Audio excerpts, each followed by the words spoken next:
काय दावा दाखल केला होता आपण न्यायालयामध्ये आणि केस जिंकलाय नुसतं काय सांगाल त्याच्याबद्दल? मी द्राक्ष बागायतदार रमेश वामन आवताडे, विरवडे बुद्रुक, तालुका मोहोळ, जिल्हा सोलापूर.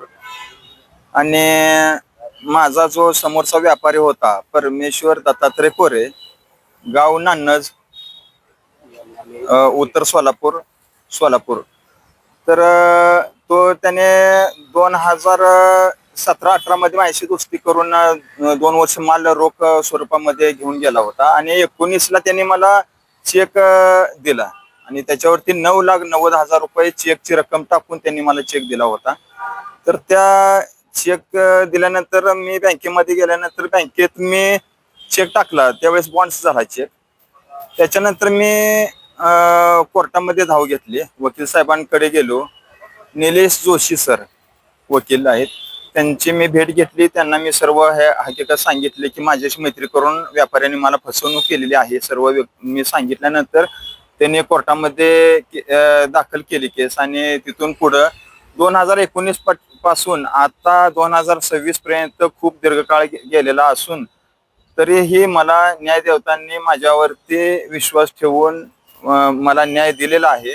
आणि आपल्या कोर्ट देवतांनी माझ्यावरती त्यांनी सांगितलं आहे की 9,90,000चे 13,31,500 हे बँकेच्या व्याजदरानुसार त्यांनी मला महिन्यामध्ये रक्कम मला द्यावी आणि वरून 1 वर्षाची त्याला जेल झालेली आहे शिक्षा. आणि ही रक्कम आरोपीला 1 महिन्याच्या आत द्यायला सांगितली आहे.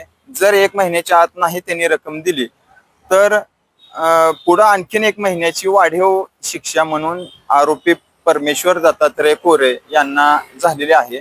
आणि आजपर्यंत मी खूप दमून थकून गेलो होतो की मला न्याय कधी मिळणार, कारण आजपर्यंत काय मी एकटाच नाही, मला बऱ्याच शेतकऱ्यांनी वेड्यामध्ये काढलं होतं की तुला न्याय मिळणार नाही, न्याय कधीच मिळणार नाही, कधीही तुला न्याय मिळत नसतो. तरीही मी जिद्द धरून कुठेतरी देवावरती विश्वास ठेवून मी आजपर्यंत झगडत राहिलो आणि त्यामध्ये मला खूप मोठं यश मिळालेलं आहे. आणि माझा देवावरती सुद्धा खूप मोठा विश्वास आलेला आहे आणि न्याय देवता तरी माझ्यासाठी सर्वस्व झालेले आहे. माझा खूप मोठा विश्वास न्याय देवतावरती आहे. आणि इथून पुढं जे शेतकरी आहेत त्यांनी आपले चेक व्यापाऱ्यांकडून आलेले असतील तर त्यांनी ते दाखल करावेत. असेच मला ज्याने असं होणार नाही, पैसे येणार नाहीत, ज्यांनी मला सांगितलं होतं आजपर्यंत, त्यांनी सुद्धा बरेच जण शेतकरी डुबले आहेत. अशा व्यापाऱ्यांनी बऱ्याच शेतकऱ्यांना डुबवलेलं आहे. त्या शेतकऱ्यांनी त्यांच्याकडून चेक घ्यावे प्रत्येक व्यापाऱ्याकडून आजपर्यंत द्राक्ष आता इथून पुढे देत असताना. आणि चेक तो कोर्टाद्वारे न्याय मिळतो, थोडासा विलंब लागतो परंतु न्याय मिळतो. एवढं बोलतो आणि न्याय देवतेला मी आभार धन्यवाद मानतो.